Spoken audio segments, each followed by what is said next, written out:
Bonjour, je suis heureux de pouvoir m'entretenir d'une certaine façon avec vous. Je suis Thierry Jeantet, président d'honneur du Forum international de l'économie sociale et solidaire. Je suis en même temps en France président d'une fondation, la fondation AG2R La Mondiale, qui se consacre à l'innovation sociale, mais je suis aussi administrateur de la mutuelle d'assurance TUV, par exemple, au Pologne, et aussi censeur de la coopérative d'assurance Sinesteristiki en Grèce. J'ai dirigé pendant longtemps un groupement européen d'intérêt économique rassemblant 14 mutuelles et coopératives d'assurance, travaillant avec elles sur leur stratégie et les aidant en quelque sorte à développer ces stratégies. Donc militant en même temps de l'économie sociale et solidaire au sens quotidien du terme, dans des associations à dimension sociale ou socio-économique, j'ai participé à toute une série d'événements, d'actions, de forums, tout au long de ma vie d'économie sociale, de militant, à côté de ma vie professionnelle. Tout ça convergent. J'ai été aussi, à plusieurs reprises, un élu local, ce qui m'a permis aussi de développer, d'essayer de développer des actions communes entre des collectivités locales et l'économie sociale et solidaire. Et pour moi, il y a un continuum entre les actions locales, les actions nationales, européennes et bien sûr internationales.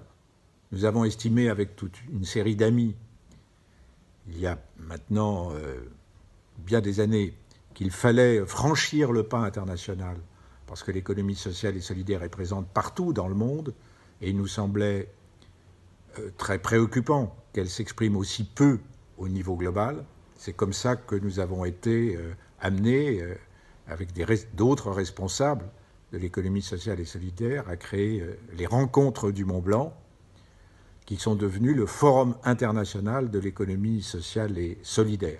L'idée étant qu'il fallait donner une visibilité plus grande à l'économie sociale, l'aider à travailler avec elle-même de manière transfrontière, et bien sûr nouer des contacts opérationnels avec les acteurs, les autres acteurs, les syndicalistes par exemple, les élus locaux et nationaux, européens, mais aussi les institutions internationales. Ce qui nous a conduit à obtenir la création du groupe pilote international de l'économie sociale et solidaire, qui normalement se réunit tous les ans pendant l'Assemblée générale de l'ONU, à l'ONU, pour traiter des questions de l'économie sociale et solidaire sous la présidence du pays qui préside ce groupe pilote. Pour l'instant, c'est la France. Ensuite, ce sera d'autres pays. C'est normal, ça tourne.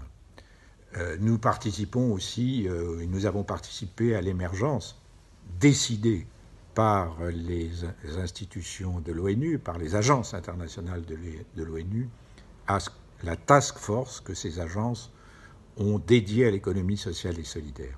Nous en sommes les uns et les autres, mais ceux qui m'ont succédé, nous y sommes associés.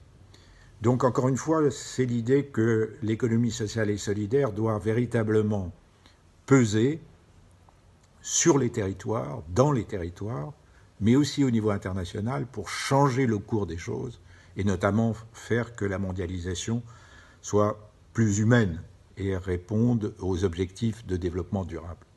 Dans ce cadre, il était évident pour moi que de répondre oui à la sollicitation de l'ami Baudouin et de l'équipe de Vice, d'appuyer cette initiative de femmes et de jeunes que vous êtes les unes et les autres en Afrique pour développer des initiatives concrètes sur le terrain, mais aussi de manière solidaire entre elles.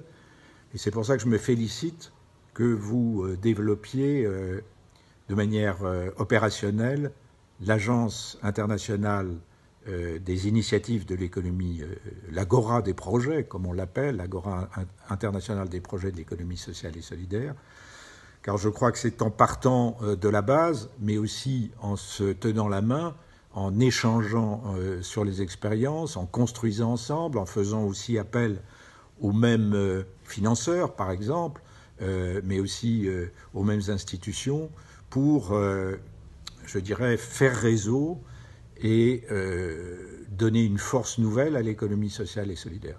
Il y a du travail, il y a du boulot, mais vous êtes déterminés, et je me réjouis beaucoup, notamment que les femmes jouent un rôle central dans votre initiative, et ça ne m'étonne pas, étant donné l'expérience qu'elles ont à travers plusieurs générations, je dirais, de la gestion micro-locale, mais aussi de plus en plus de la constitution de coopératives et de mutuelles sur le terrain. Je me félicite évidemment qu'une nouvelle génération de jeunes, hommes et femmes, aussi se mettent à construire ensemble.